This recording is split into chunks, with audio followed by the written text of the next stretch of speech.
Bonjour à tous, donc dans le cadre de projets innovants portés par le Centre Sécurité Requin pour la réduction du risque à La Réunion, le Centre a le plaisir et l'opportunité de présenter les résultats préliminaires des tests expérimentaux sur les dispositifs de protection individuelle à répulsion à champ électrique. Dans un premier temps, nous allons vous présenter les différentes étapes du projet qui remontent à 2017. Donc dans une première phase, il y a eu surtout un inventaire des études indépendantes, géographiques, donc c'est un recensement à l'état de l'art. Et ces informations ont pu être ensuite diffusées au niveau des usagers lors des réunions publiques réalisées donc à Saint-Paul, Saint-Leu et Saint-Pierre en novembre 2017. C'est la partie de la première phase. Une seconde étape, c'est le centre a construit un banc d'essai afin de justement de pouvoir mesurer le champ électrique de ces différents dispositifs. Et ensuite, la phase 3, qui va nous intéresser plus aujourd'hui, c'est justement les tests de terrain en présence de requins bulldogs en Nouvelle-Calédonie, réalisés en septembre 2019. Donc, tout d'abord, vous présenter les différents dispositifs qui ont été testés dans ce cadre de dispositifs de protection individuelle. Donc, nous avons 4 dispositifs, 2 dispositifs qui sont plus adaptés au niveau des planches. Nous avons le Ocean Guardian et le RPLA, qui proviennent des sociétés australiennes. Un système de bracelet, le No-Shark américain, et un système hawaïen, également de bracelet qui se porte à la cheville. Et là, je vais laisser à Christophe. Bonjour à tous. Merci. Alors, je vais vous présenter ces 4 dispositifs destinés aux usagers du surf en général, la plupart du temps. On va commencer par le Shark Shield, le grand, le Freedom Plus. Je vais vous montrer ça tout de suite. Merci. Alors, en l'occurrence, c'est tout simplement un autocollant qui est posé sous la planche, sur sa longueur, avec aux 2 extrémités 2 électrodes. Et c'est à partir de là qu'il y a le champ électrique qui part sous la planche, donc sous l'eau. Ce champ électrique est alimenté par une batterie. Donc ici, vous pouvez distinguer qu'il y a un câble qui fait le tour de la planche, qui s'insère sous le grip pour être protégé. Et ici, vous avez un endroit où c'est le réceptacle de la batterie. Et c'est vissé, là, et vous pouvez mettre en marche et éteindre. Donc c'est par en dessous que tout le champ électrique va aller se propager sous l'eau. Ici, vous avez la batterie. La batterie qui a un bouton, et vous pouvez voir, il y a le bouton on-off, et elle se met en marche, et le nombre de clignotants qu'il y a correspond à la charge de la batterie. Quand ça clignote 9 fois, ça sous-entend qu'il y a à peu près 100%. Et donc, vous pouvez vous assurer du taux de charge avant d'entrer dans l'eau. Et lorsque vous sortez de l'eau, vous pouvez re-regarder le nombre de clignotants qu'il y a. Et s'il clignote que 4 fois, ça sous-entend qu'il reste 40% de la batterie. Donc ça, c'est le dispositif Shark Shield Freedom Pluser. Et il y en a un deuxième qui est un petit peu plus court, mais qui est exactement sur le même principe. Donc vous voyez, c'est l'autocollant que vous allez coller sous votre planche avec les 2 électrodes qui sont un peu plus courts. Voici le câble qui fait le tour de la planche, je vous ai montré, et le récepteur où là on mettra la batterie qui est chargée grâce à un socle qui lui-même est posé sur le secteur ou bien avec un allume-cigare dans la voiture que vous posez comme ça et il y a la recharge qui se fait. Donc pour le Shark Shield Freedom, il y a le grand et le petit. Je vous invite à mettre le petit à partir des planches qui font 6,2, 6,1 parce que sinon vous allez avoir pas mal de jus qui passe dans les bras ou sur le corps et c'est assez désagréable. En fait, le petit c'est pour les petites planches et les grandes c'est pour les grandes planches. Et ils ont à peu près, Michael vous montrera tout à l'heure, à peu près le même taux d'efficacité. Donc ça c'est pour la présentation sommaire du Shark Shield que je viens de vous montrer. Et le deuxième, c'est son cousin RPLA. C'est celui-ci. Donc il y a le RPLA V1 et V2. Et aujourd'hui, ce qui nous intéresse, c'est le V2 et pas le V1. Soyez vigilants à cette dénomination. Donc voilà, c'est à peu près la même chose, sauf que c'est plus discret. Ça rentre dans la planche. Ici, c'est la queue qui est posée. Tout à l'heure, je vous disais que la queue était sur le dessus, sous le kick. Ben là, c'est tout simplement inséré en dessous. Et il y a le câble qui passe par en dessous et on a l'électrode qui est ici. Donc c'est à peu près le même dispositif de magnétique, de piezoélectrique, excusez-moi. Et c'est légèrement différent. Michael tout à l'heure dans la présentera vous montrera un petit peu la différence entre les deux. Donc comment se passe cette histoire-là? C'est que voici le dispositif RPLA2 qui est intégré dans la planche. Donc voici la queue qui est enfoncée. Voici le fil qui est sous la latte et sous le polyester. Et ensuite, voilà la diode qui peut être un petit peu quittée, où on rajoute des feuilles d'alune, qui mettent des feuilles d'or pour avoir un champ qui est un petit peu plus important. Donc voilà les deux cousins qui sont sur les planches de serre. C'est un dispositif qui marche remarquablement bien, vous verrez tout à l'heure sur la démonstration de Michael. Ensuite, c'est le no-char qui est utilisé depuis un certain nombre d'années maintenant. Et il se place donc à la cheville, pied avant ou pied arrière, comme vous voulez, ça dépend de votre confort personnel. Il y a ici un accu, on le recharge comme les autres systèmes, on le recharge sur le secteur. Et ensuite, vous le connectez tout simplement, il se met en marche, il y a une petite diode verte pour vous dire que ça marche. Et ça passera au orange pour vous dire que la batterie est presque vidée et au rouge pour vous dire qu'il faut sortir de l'eau. Bientôt, il n'y aura plus de jus dans la batterie. Vous avez les deux électrodes qui sont ici. Donc ça, c'est le no-char, qui est le troisième dispositif qui a été testé par le sang. Le quatrième dispositif, à l'image des deux premiers, c'est toujours un bracelet. Et la seule différence qu'il y a, c'est qu'il se recharge par induction sur une platine qu'on pose. C'est un petit peu délicat de trouver le positionnement sur la platine, sur le réceptacle. Et puis quand il est chargé, c'est la platine qui clignote pour vous dire s'il est complètement chargé ou pas complètement chargé. Donc ce qui nous intéresse aujourd'hui sur les tests qui ont été faits par le centre en labo, en piscine ici, et ensuite en Calédonie, in vivo, in situ avec le requin bulldog. Michael va vous présenter la suite, vous allez voir, c'est super intéressant. Merci Christophe pour la présentation de ces différents dispositifs. Donc nous allons partir sur la première étape rapidement, c'est juste un recensement des études bibliographiques indépendantes qui ont été donc réalisées depuis 2003, la première étude, donc c'est par les chercheurs sud-africains et australiens. Et ces tests ont été principalement, exclusivement réalisés sur le grand requin blanc. Donc la première par exemple date quand même de 2003, le Sharpole. Le Sharpole, on va dire que c'est l'ancêtre du Sharpshield. Ça a été développé par le Centre d'excellence du poisson natal basé à Durban en Afrique du Sud. Vous allez le voir donc que les premiers tests remontent à 2003. Ensuite, il y a eu le Sharpshield Freedom 7, le Freedom Plus Surf. Plusieurs autres dispositifs ont été également testés par les chercheurs australiens. Le RPLA V1, le Sharp Bass, c'est le bracelet magnétique, aussi le Chillax Wax, donc c'est une cire répulsive. Et le dernier en date, celle de 2019 by Bird, c'est donc ce Electronic Sharp Defense System qui est un peu l'ancêtre du No-Sharp et du E-Sharp Force. On va juste porter attention que sur les études indépendantes, principalement les retours, donc les résultats qu'il faut retenir, c'est que c'est surtout la technologie Sharpshield qui a montré une diminution statistiquement significative du nombre de morsures de lapins et que vous savez quand le pays concerné est activé. Donc on peut bien voir que c'est principalement la technologie Sharpshield qui pour l'instant a prouvé son efficacité par rapport aux autres dispositifs qui pour l'instant n'ont pas été qui n'ont pas montré un effet significatif.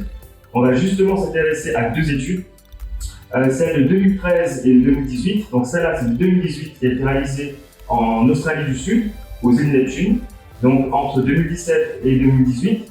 Donc rapidement le protocole consistait à avoir une planche, donc le réplica d'une planche de surf. Sur cette planche, 5 dispositifs étaient disposés. Donc vous pouvez voir donc, le Sharpshield Freedom Plus Surf, vous pouvez voir l'antenne là, le RPLA V1, le Sharp Bass, donc vous voyez le bracelet, le Sharp Bass leash et aussi une cire qu'ils appellent le Chillax Wax. C'est une cire apparemment répulsive anti-requin. Donc le protocole consistait à avoir une même planche équipée de ces 5 dispositifs en même temps, de la laisser dans l'eau pendant 15 minutes et de voir, enregistrer à l'aide des caméras sous-marines, enregistrer l'interaction entre le requin et la planche. Et à chaque fois, un seul dispositif bien sûr est allumé et au bout des 15 minutes, on pouvait enregistrer l'interaction entre les différents requins et la planche. Donc les résultats qu'ils ont obtenus, c'est 18 jours de test, donc répartis sur 5 sessions entre septembre 2017 et janvier 2018. Ils ont pu réaliser 300 essais, donc environ 50 par dispositif. Ils ont pu identifier 44 requins différents qui ont interagi avec la planche pendant les essais et aussi pu enregistrer environ 1413 passages. Passages, ça correspond à l'intention des requins qui se dirigeaient vers la planche. Ce qu'il faut retenir surtout, c'est lors de cette étude, Donc sur ces 5 dispositifs qui ont été testés, c'est principalement et uniquement donc, le Sharp-Shield Freedom Plus Surf qui a montré une réduction de pourcentage de morsure de l'ordre de 56% par rapport à la planche contrôle. Donc réduction, si on prend en comparaison les autres dispositifs, c'est vrai que ce n'est pas significatif, et encore une fois, c'est que le Freedom Sharp-Shield Freedom Plus qui a montré justement une efficacité significative dans la réduction du morsure de la patte par rapport au regard. Donc, Michael, si je comprends bien, ce que tu viens de nous présenter, c'est ce qui a été fait sur le grand requin blanc Uniquement. par les Australiens sur ces 4 dispositifs. Oui. Ça, c'était l'état de l'art de ce que vous avez regardé avant de lancer l'étude du centre Réunion. C'est bien ça. C'est ça. Bien. Ça date de 2017. C'est le recensement des études indépendantes. Nous sommes donc rapprochés de l'université de Flinders, donc les chercheurs australiens, le professeur Charlie Weniers, la référence mondiale dans les tests des dispositifs des champs électriques, nous a gracieusement prêté ces images pour justement vous partager ça avec vous. Donc ces 2 petites vidéos vont montrer justement le comportement du grand requin blanc au niveau de la planche. Ça, c'est une planche contrôle. Donc sur cette planche, aucun des dispositifs n'est activé. On peut voir le comportement du grand requin, du grand blanc, qui nage sans avoir, qui semblerait pas être inquiété par la planche. Quand on dit planche contrôle, c'est synonyme d'une planche de surf traditionnelle où il n'y a aucun répulsif. Exactement. D'accord. Sur ce dispositif, planche contrôle, aucun des dispositifs n'est activé ou allumé. C'est que des planches contrôle, donc il n'y a rien, que des factices.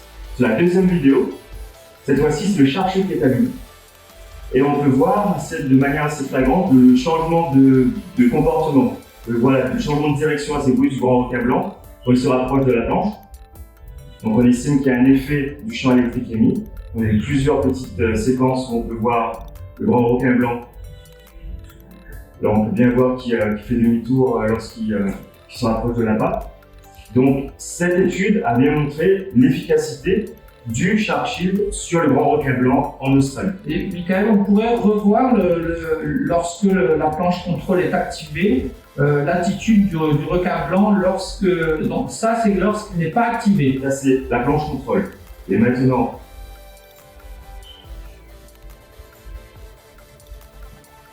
voilà, et c'est celle-ci où le Sharp-Shield est activé. Celle-là, c'est le Sharp-Shield est activé. D'accord, donc on voit bien les changements de direction très spontanés du requin lorsqu'on suppose qu'il rentre dans le champ. Là. On voit bien que d'un coup, voilà, tac, là, ça change d'un coup de comportement, enfin pas de comportement, mais de trajectoire. La direction est assez flagrante, on voit bien le changement de direction du requin. On voit parfois apparaître même des... Et là, on voit bien qu'il est arrivé avec détermination pour pouvoir attraper la part. Exactement. D'accord, ok. Donc ça, c'est l'étude de 2018 faite par les Australiens, Weniers, pour montrer donc globalement l'efficacité du Sharp-Shield par rapport aux autres dispositifs testés dans les mêmes conditions. On va aussi s'intéresser à l'étude toujours de Charles Weniers, cette fois-ci en 2013. Le système, cette fois-ci, consistait à pouvoir identifier la capacité de répulsion du dispositif Sharp-Shield lorsque l'appât est tracté. Donc c'est simuler une chasse en mode que le grand requin est en mode de prédation. Donc ce qu'ils faisaient, c'est qu'ils ont... Donc là, nous ne sommes plus en statique. Là, c'est plus tout à l'heure en statique. Là, c'est du dynamique. Donc vous pouvez voir, le lot tracté, c'était en forme du notari. Il tractait derrière le Freedom 7, celui-là, toujours la technologie Sharp-Shield. Et là, justement, le Freedom 7 n'est pas allumé. Donc on peut bien voir ce qu'on appelle le breach en anglais. Donc c'est un saut du grand requin blanc qui permet de percer la surface de l'eau. Donc normalement, il arrive en profondeur et il essaie de surprendre sa proie. Oui, avec une très grande vitesse. Donc là, cette vidéo, c'est celle où la planche contrôle. Donc le dispositif... La planche neutre. Il n'y a pas de dispositif qui est activé. Voilà, le dispositif est là sur cette vidéo.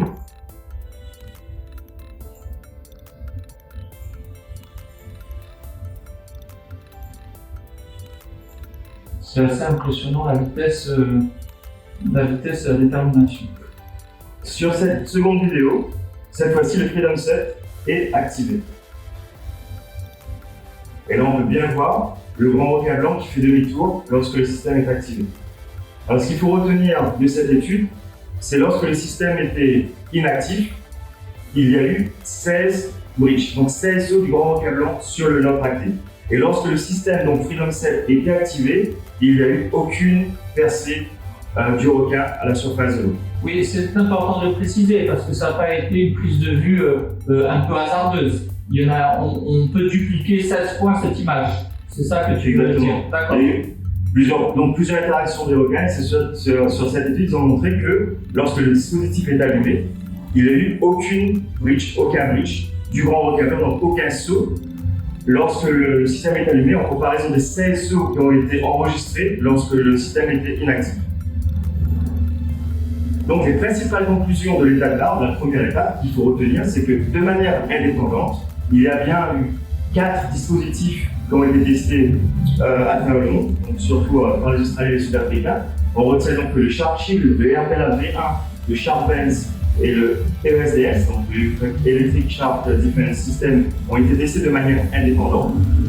Ce qu'il faut retenir, c'est que c'est principalement le Sharp Shield qui a pu montrer une réduction de morsures sur la barre passant de 96 à 40%, donc lors de 56% de réduction d'interaction en présence du Sharp Shield actif.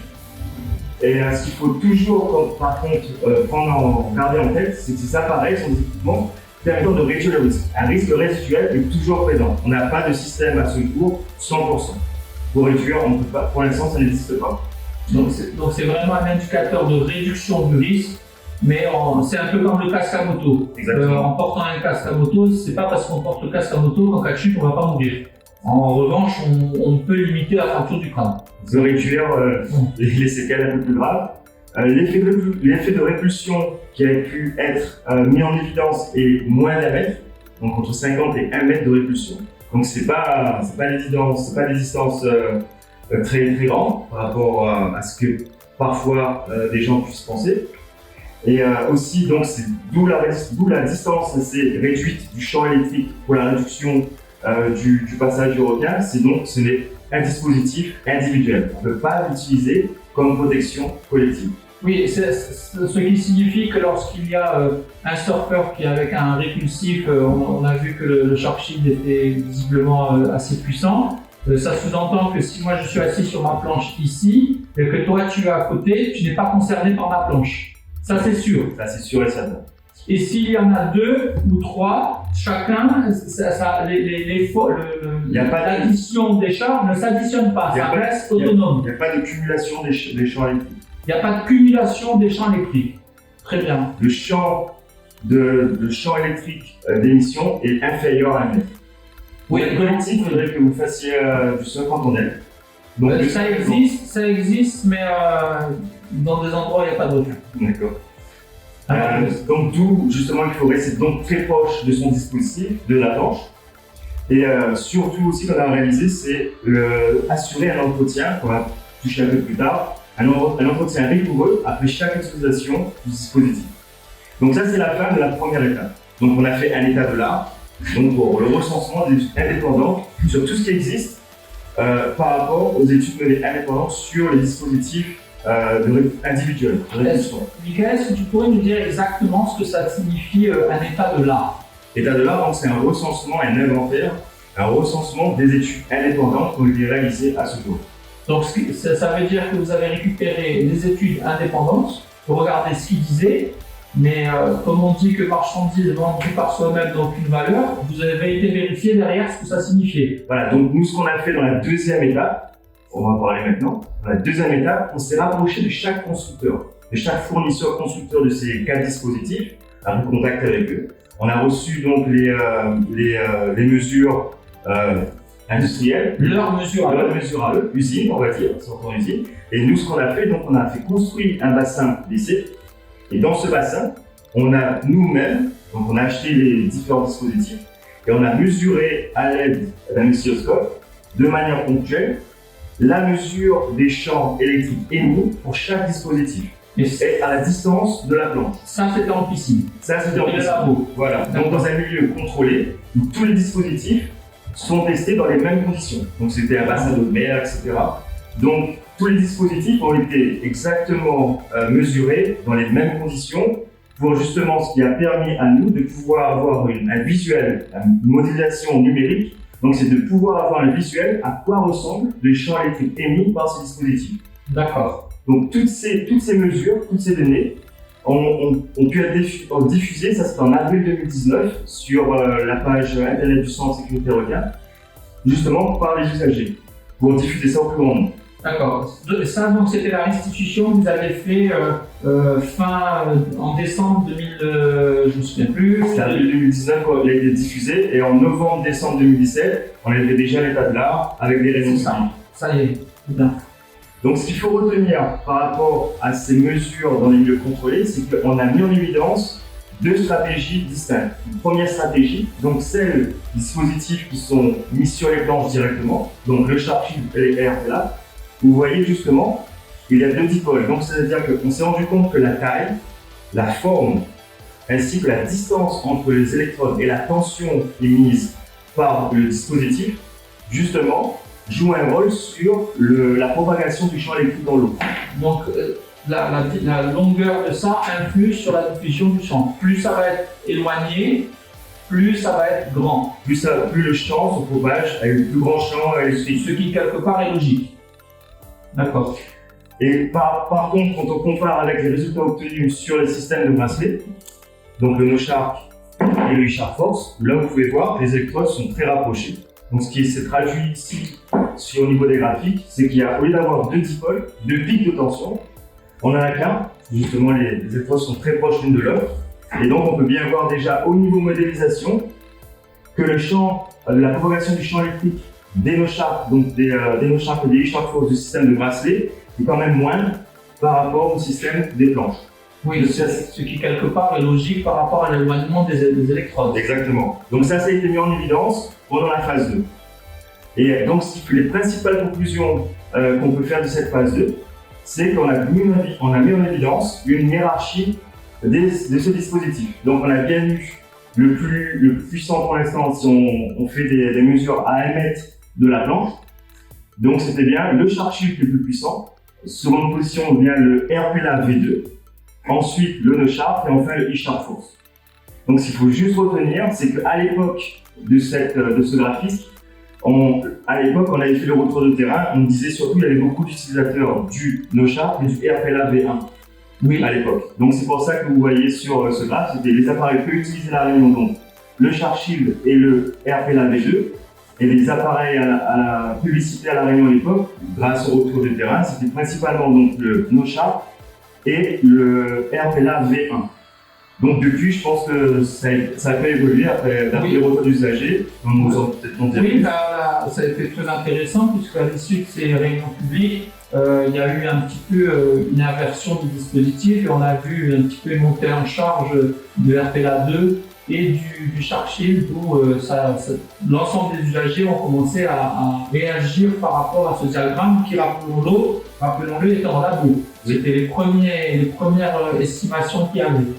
Et ça soulignait déjà aussi que on pensait tous que le champ était assez éloigné et que ça allait jusqu'à 3-4 mètres, mais en fait c'est pas du tout le cas, c'était quand même très très proche. Très très proche, oui.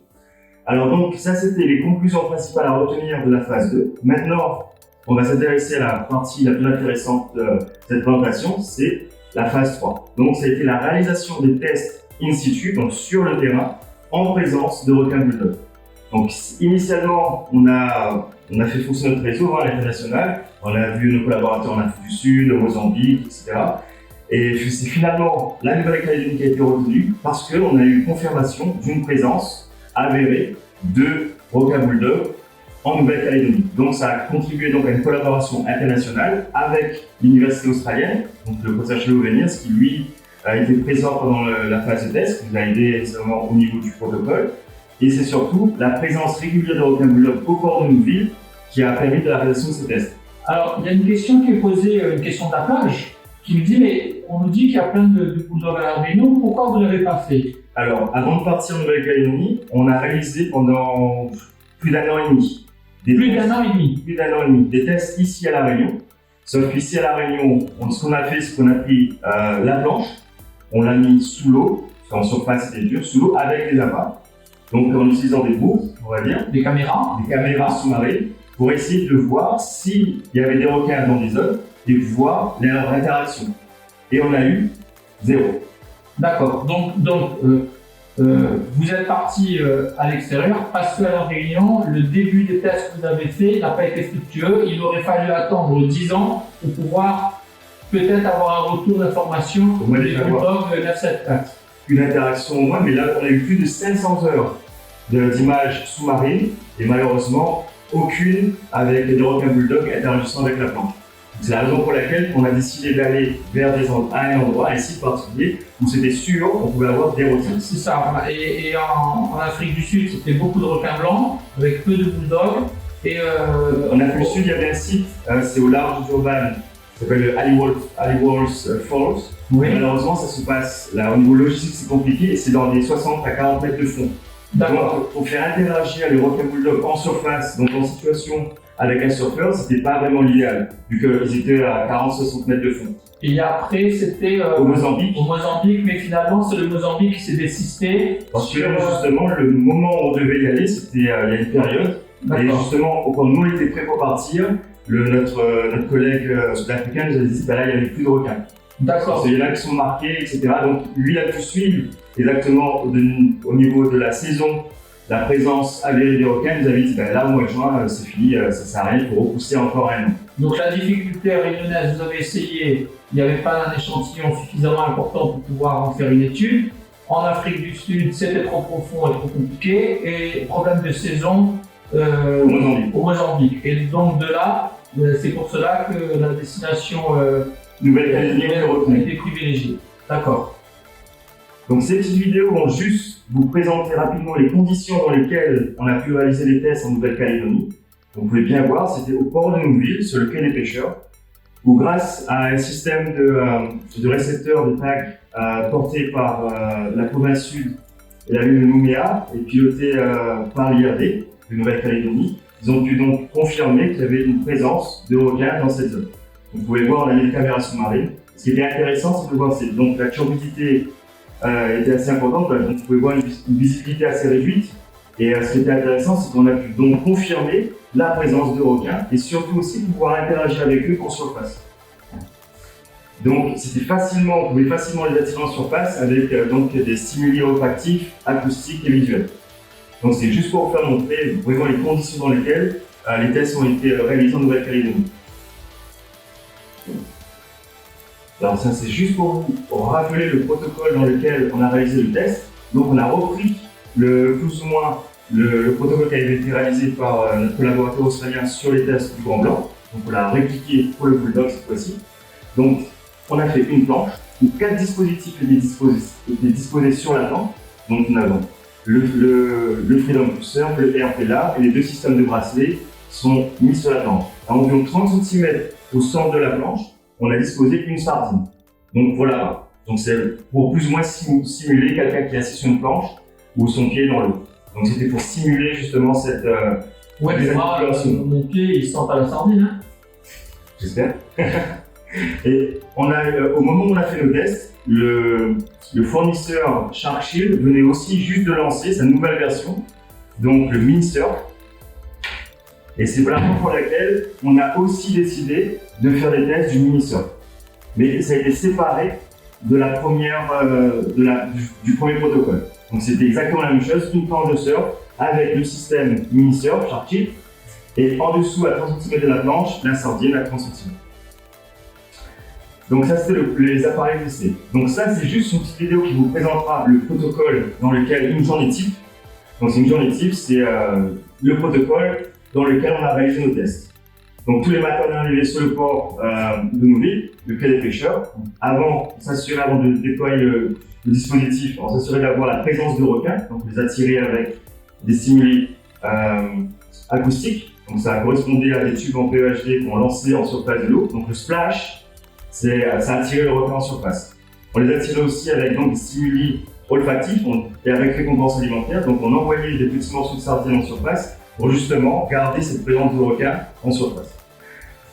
Ce qui a permis aussi de les savoir qui sont en présence, mais aussi de les compter. Combien d'individus étaient présents sur la zone au moment des tests. Il y avait ça correspond au calibrage des caméras sous-marines qui ont été faites. Et donc ce qui est intéressant, nous on avait les caméras sous-marines plus une caméra de surface.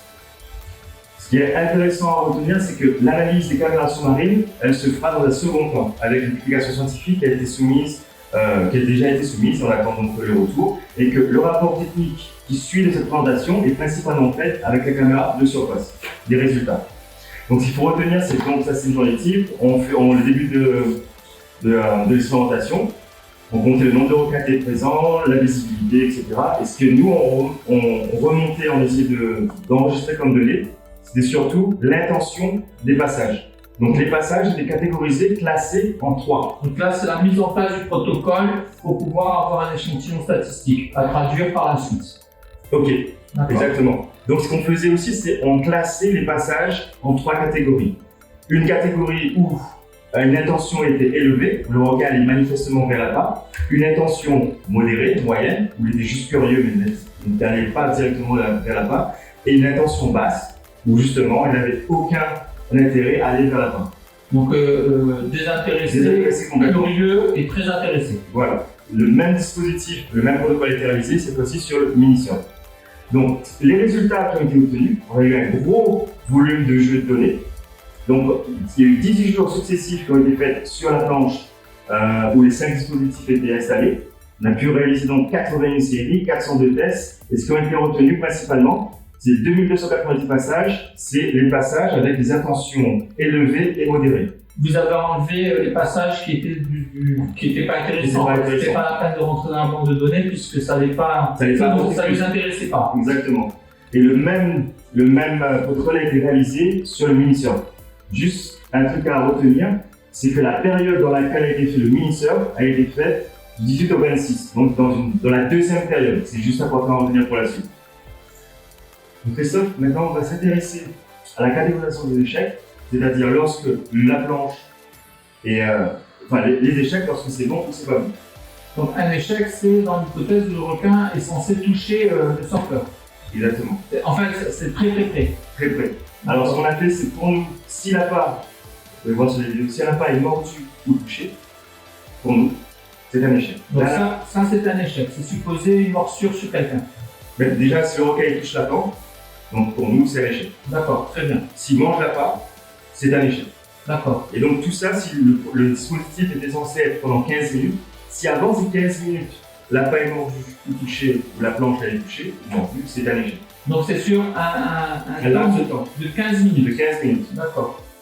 Et donc ça c'est des exemples de succès maintenant. Un succès, c'est lorsque la planche se trouve dans l'eau pendant 15 minutes et que pendant ces 15 minutes, l'appât n'a été ni mordu ni touché, ainsi que la planche.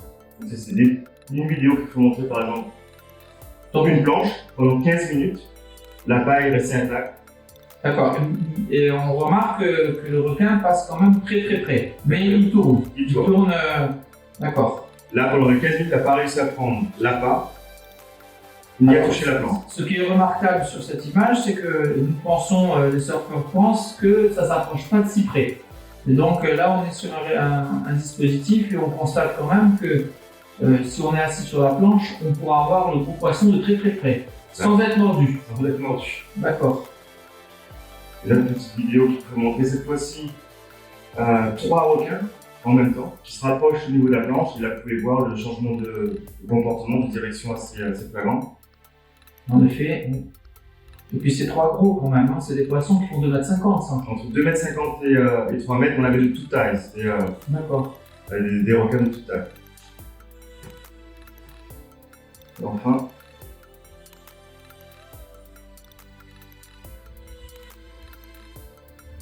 oui, donc là, on peut voir quand même que le requin a carrément la mâchoire ouverte pour pouvoir attraper l'appât et qu'il se détourne au dernier moment de l'appât, ce qui signifie que le répulsif est quand même joue son rôle, puisqu'il arrive quand même assez vite et là, c'est assez flagrant, on peut bien voir la position du requin qui monte vers l'appât et à la dernière minute, il fait la mi-temps.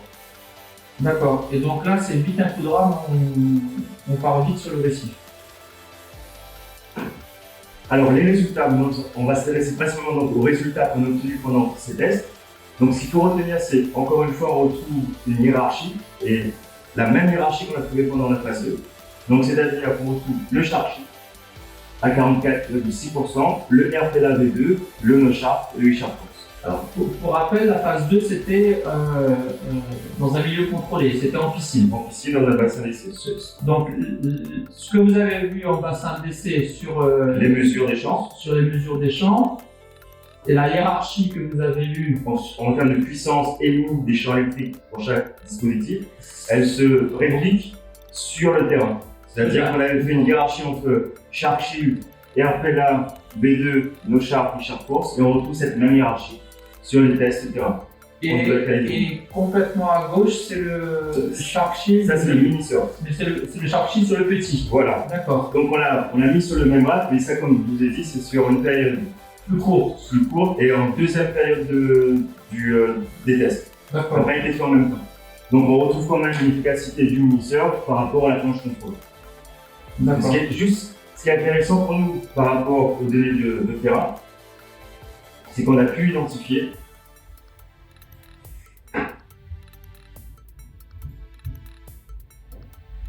là on va prendre par rapport au Sharp Shield. Donc là on va prendre une période de 18 jours de tests qui ont été réalisés, parce que nous sur le terrain on s'est rendu compte qu'il y avait une chute brutale de l'efficacité des dispositifs, mais de tous les dispositifs. C'est-à-dire que sur le nombre de jours, sur 18 jours, ça a très bien marché pendant un certain temps. Et là, à la lumière des couleurs qu'il y a là, d'un coup, ça n'a plus marché. Ce qui s'est passé, c'est que à partir du 8e jour, on avait, ça c'est principalement pour le Sharp Shield. Le grand Sharp Shield. On trouve un taux de succès de 67%. Donc c'est assez proche des résultats des Australiens. 67%. Donc si on dit ça a marché 7 fois sur 10, on est bien d'accord à peu près. Hein, à peu près, oui. Donc 67% de succès sur les 8 premiers jours. Et soudainement, à partir du 9e jour, jusqu'à la fin, on tombe à 3%. Donc nous, on l'a vu sur le terrain, on s'était dit, parce que c'est un biais d'être humain, des opérateurs qui ont fait des erreurs, un biais au niveau des appareils, peut-être qu'ils étaient mal entretenus. Donc nous, on s'assurait que quotidiennement, après chaque test, tous les dispositifs étaient nettoyés par rapport au guide des constructeurs, etc. Donc on ne comprenait pas. Et ce qui s'est passé, c'est qu'on a demandé de l'aide à notre collègue qui lui travaille sur la publication scientifique. Et donc lui, il travaille principalement sur les images sous-marines. Et grâce à lui, il a pu identifier qu'on a mis en évidence une hypothèse. Donc c'est-à-dire que ce graphe représente les 30 requins. Il y en a plus de 30, il y en a eu 29 qui ont pu être identifiés et environ 4 ou 5 qui n'ont pas pu être identifiés. Donc sur la période des 18 jours, on sait qu'il y a eu 30 requins identifiés présents dans la zone de test. Et on s'est rendu compte. D'accord, donc là sur les 18 jours, pendant 8 jours, ça a très bien marché. Ça, c'est ce que vous avez vu, vous, en regardant. Mais après, la caméra en dessous qui regardait l'ensemble des individus a pu répertorier l'ensemble de ces requins pendant ces 8 jours. C'est ce graphe qui est retranscrit, c'est bien ça. Voilà. Là, c'est sur la période entière. Là, c'est en nombre de séries. Oui. Donc, ça correspond aux 18 jours. Et là, on s'est rendu compte que pendant ces 18 jours, il y a eu 3 individus, donc 2 femelles et un mâle, entre 2,50 m et 3 m, qui eux étaient présents sur toute la durée. Et on s'est rendu compte que ces 3-là, il y a même un 4e qui était présent assez souvent. Et pour les premiers 8 jours, ils sont responsables des 35% du taux d'échec. D'accord. Donc, c'est des dominants. C'est peut-être les plus agressifs. C'était des gros individus, et donc qui étaient présents, responsables principalement pour la première huitaine de 35%. Et on s'est rendu compte que par la suite, à partir du 9e jour, ces mêmes individus, cette fois-ci, sont responsables de 65% des échecs. D'accord, donc ils avaient compris. Vous avez compris non seulement ça sous-entend qu'ils étaient propriétaires du bassin, après au bout de 8 jours, ils ont dit aux autres, vous poussez, c'est nous qui allons manger la sardine, et que peut-être il y avait un phénomène d'accoutumance. Exactement, donc ce qu'on a mis en évidence plus ou moins, c'est donc un phénomène d'habituation. On s'est rendu compte que malgré l'effet répulsif des champs électriques, on s'est rendu compte que quand il n'y avait pas juste l'effet des champs électriques, il n'y a rien d'autre. Il n'y avait pas un coup de bâton, il n'y avait pas un coup d'hameçon, etc. C'était juste des champs électriques. Donc on s'est rendu compte que la récompense alimentaire était plus forte que la répulsion des champs électriques. Oui, la sardine était meilleure que les champs électriques n'empêchaient plus la sardine d'être mangée. Donc ça, c'était très intéressant de pouvoir mettre ça en évidence pendant les tests de Nouvelle-Calédonie. C'est ça vous a donné une explication par rapport au fait que pendant 8 jours, vous avez plein de requins, et puis au 9e jour, il en restait que les 2 femelles et le mâle. Ils étaient tous là, sauf que c'était ces 3-là, principalement, qui interagissaient avec la planche. Donc tous les requins étaient encore là, mais c'était ces 3-là qui venaient par la sorte. Après, il y avait, dans certains cas, comme on dit, c'est pas du 100%, donc dans certains cas, il y avait d'autres individus qui étaient présents, qui sont responsables des autres échecs, mais ce sont surtout ces 3 individus, qui sont responsables, soudainement, de la chute brutale des succès. 2 femelles et un mâle. 2 femelles et un mâle, entre 2,50 m et 3 m. D'accord. Donc ça, c'est très intéressant à prendre en compte. Et pourquoi? Parce que le mini-surf, il a été réalisé dans la 2e période. Donc c'est peut-être la raison pour laquelle où le taux d'efficacité du mini-surf n'est pas égal au Freedom Plus. D'accord. Mais sur l'étude de bassin, il était déjà un petit peu plus inférieur. Dans l'étude de bassin, le mini-surf n'était pas encore sorti. C'est vrai, excuse-moi. On n'a pas pu le faire. Donc ça, c'est des 10 vidéos qui représentent visuellement les phénomènes d'habituation. Vous pouvez voir sur certaines vidéos donc l'espace musculaire du museau du requin, l'apparition de membranes excitantes. Donc on peut bien voir il y a une certaine habituation malgré les champs électriques qui sont émis au niveau du requin. Ça n'empêche pas de revenir encore et encore jusqu'à prendre la fin. On voit qu'il force quand même. Hein. On voit qu'il est dérangé par rapport à ce qu'on a vu sur les images précédentes et là qu'il insiste vraiment. Pour vraiment vouloir prendre la part. Prendre la part, toucher la planche, échec. Donc ça c'était mis en évidence grâce aux caméras sous-marines. Et ce qu'on a aussi donc pris en compte, c'est le nombre de passages. Donc c'est le nombre de passages autour de la planche. Et donc on peut dire que le nombre de passages est aussi un facteur d'efficacité des EPI. Encore une fois, on retrouve la même hiérarchie. Shark Shield, RPLAV2, No Shark et Shark Force par rapport à la planche contrôle. De même pour le mini-surf, plus il y a un grand nombre de passages par rapport à la planche contrôle.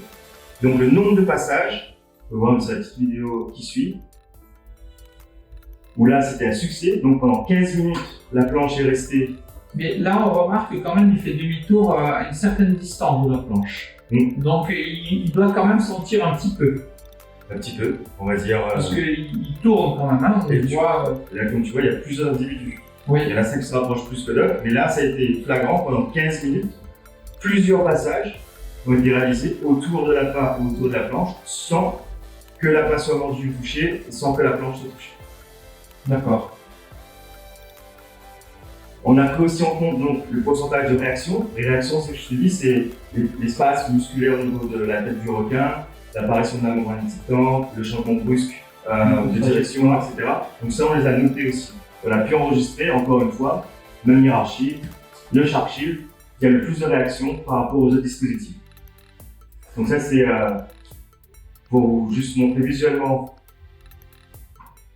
ce qu'est une réaction assez flagrante des différents requins par rapport, principalement les Shark Shield ici, sont assez flagrants. On voit vraiment un changement de trajectoire radical.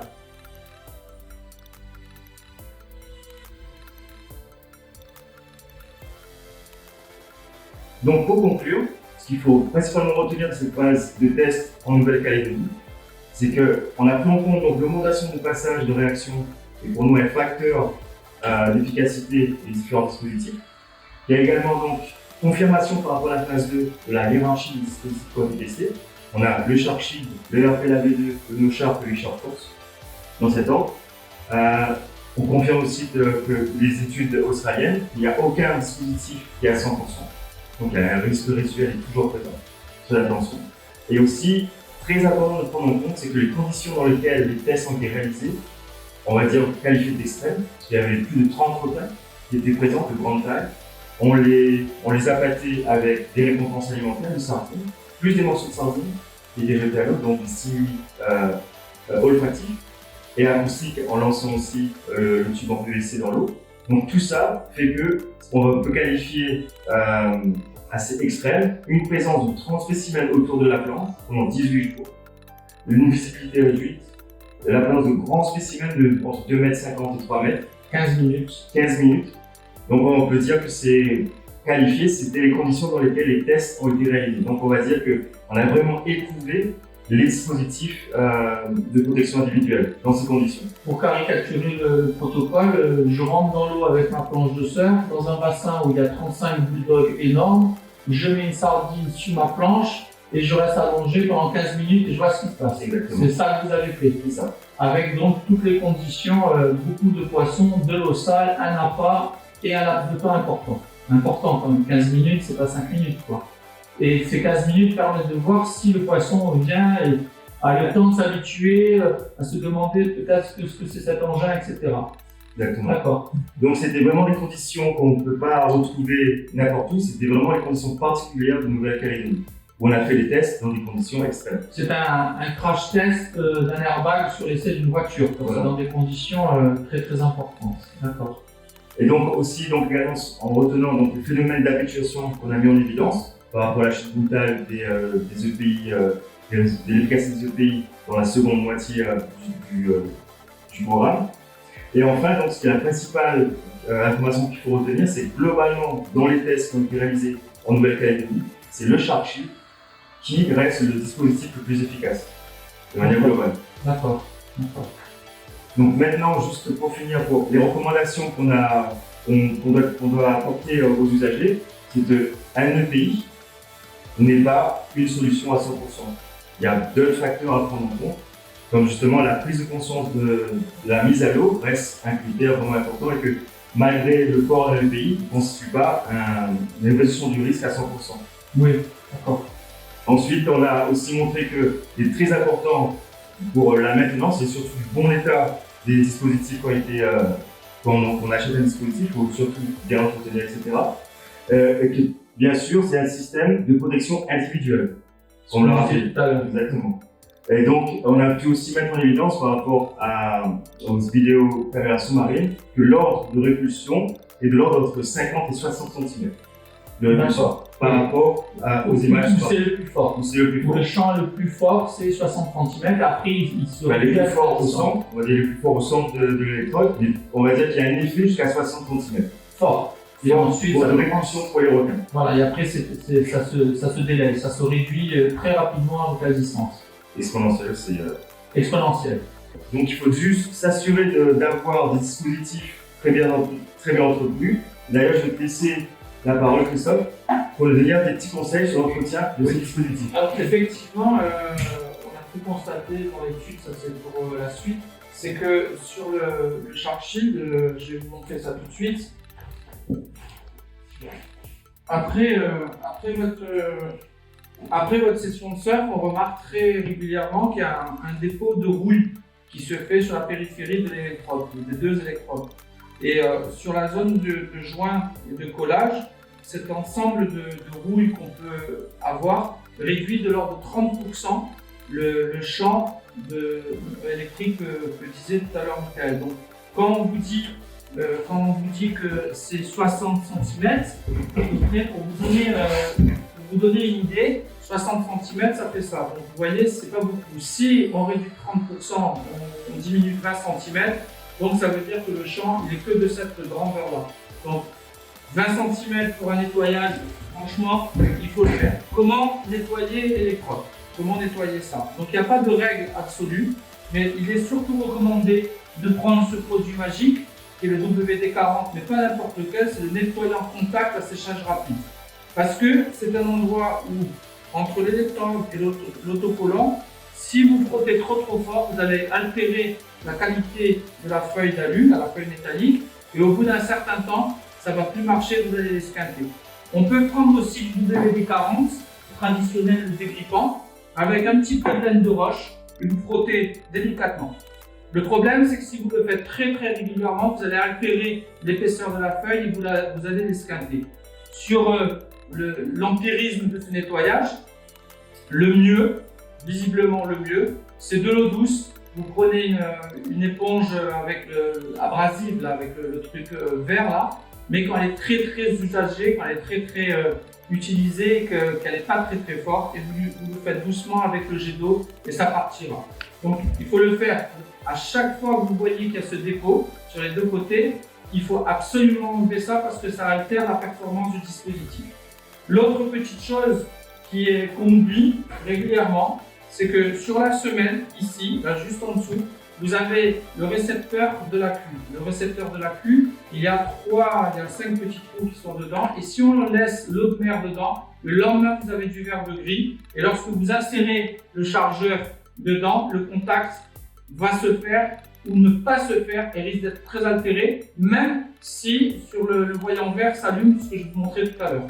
Donc soyez extrêmement vigilants sur les deux choses. Enlevez le résidu de rouille qu'il y a dans la périphérie de l'électrode. Vérifiez impérativement qu'il n'y a pas de verre de gris sur le récepteur.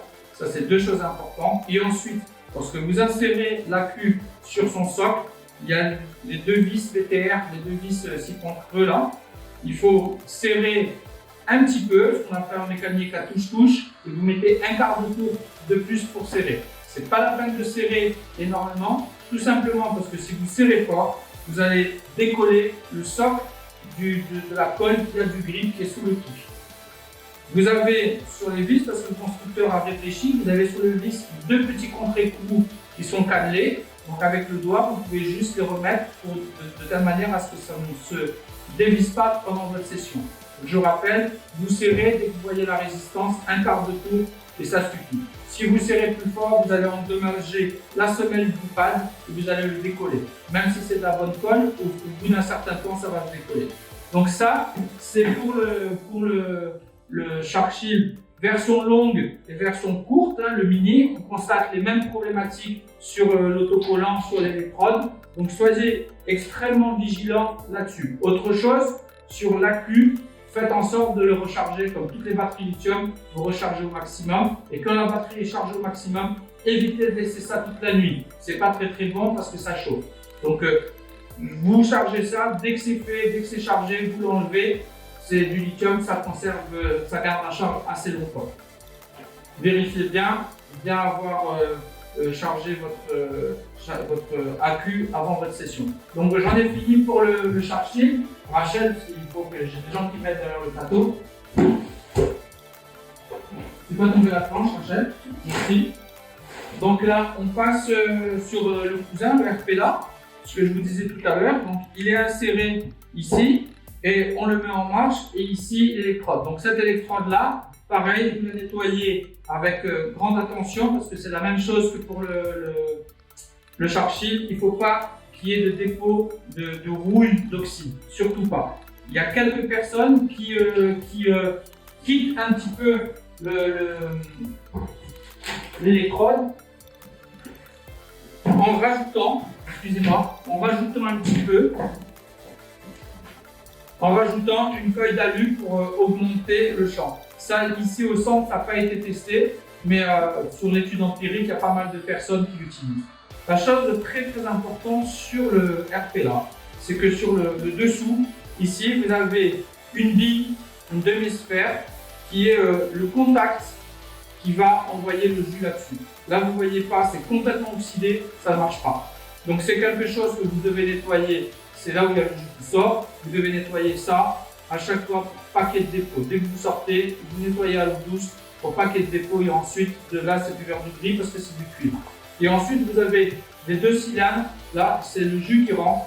Également, il faut nettoyer. Coton-tige, un petit peu de WD-40. Nettoyer, il faut que ce soit propre. C'est des contacts. Des contacts électriques. Donc, de nouveau, ce petit produit magique. Nettoyer en contact, c'est sèche rapide, c'est ce qu'on met sur les amplis, sur tout ce qui est électronique, vous avez compris. Donc voilà pour les deux cousins Shark Shield et puis RP-là. Et ensuite, je vous rappelle que c'est des choses qui coûtent cher et qui sont censées vous protéger la vie et qu'il faut vraiment entretenir pour garder déjà un maximum de leur performance pour vous-même et pour qu'ils durent dans le temps. Le fameux no-shark, on met à la cheville. Alors, lui, c'est le fragile parmi les fragiles pour plusieurs raisons. Vous avez le boîtier ici qui est la queue, qu'on branche le soir à partir d'un des deux fils ici. On branche ici, ça rentre au secteur. Le souci, c'est que la recommandation, c'est que lorsque vous allez le brancher pour le mettre en marche, il faut vraiment faire très attention que les deux fils qui s'insèrent dans la queue ne soient pas tordus, que vous ne les tournez pas en même temps que le serrage des deux extrémités. Parce que les prises d'eau se font systématiquement à cet endroit-là, c'est pas très bien fait. Et ensuite, dès qu'il y a de l'eau qui rentre, il tombe en panne. Et vous pouvez avoir quelque chose qui est branché avec le voyant vert qui est allumé et vous avez très peu de champ. Si vous avez un doute s'il marche bien ou pas bien, vous posez la main dans l'eau sur les deux et vous attendez 5 secondes. Si au-delà de 5 secondes, vous n'avez pas pris une décharge qui monte jusqu'à l'aisselle, jusque sous le bras, c'est que ça ne marche pas. Donc faites attention à ça. Et ensuite, après chaque session, pas la peine de le mettre sous le jet d'eau au Karcher, vous allez esquinter ce qui a été le cerclage. Vous allez provoquer de l'eau à l'insert des deux fils. Idéalement, c'est de le tremper dans un seau d'eau, de le remuer tranquillement et de temps en temps de mettre du bicarbonate et puis ça va bien nettoyer. À sécher sur la corde à linge à l'abri du soleil. Le Richard, c'est pareil que pour le Nouchard, sauf que lui, il n'a pas de connexion fil, donc il est censé être un petit peu plus robuste, mais en fait, il est beaucoup plus fragile parce que les composants électroniques semblent bien moins solides que le Nouchard. Il y en a, je pense qu'avec les vibrations à l'intérieur, ça doit bouger. Idem, à mettre dans l'eau douce dans un seau d'eau, et puis de temps en temps bien nettoyer. J'ai oublié de vous dire que sur les deux électrodes des deux cousins là, ici sur les grillages qu'il y a, vous passez de l'eau parce que quelquefois il y a un peu de sable qui s'insère là-dedans et si vous laissez le sable, ça fait une poche d'humidité et de rouille qui commence à se mettre dans la traînaille qu'il y a à l'intérieur. Donc je vous rappelle, c'est des engins qui coûtent cher, tous. Ils sont là pour diminuer le risque d'attaque et donc votre vie et un accident. Donc je vous invite énormément à prendre grand soin de votre matériel. Parce que comme l'a dit Michael tout à l'heure, non seulement ça ne prévient pas totalement d'une attaque, mais si en plus vous ne nettoyez pas, c'est que vous risquez encore, vous altérez fortement la performance de ces répulsifs. Donc je vous engage à être très vigilant par rapport à ça. Et en attendant, je vous dis bon surf et soyez très prudents. À bientôt. Merci Christophe pour ces conseils très pertinents sur l'entretien et sur l'entretien et le nettoyage de ces différents dispositifs. Donc je voulais juste finir. Merci pour ton intervention Christophe. Et je voulais juste remercier aussi tous nos partenaires à qui on a pu réaliser ces tests. Et je vous dis à bientôt et puis bon courage à tous. Au revoir. Au revoir. Tu vas surfer ?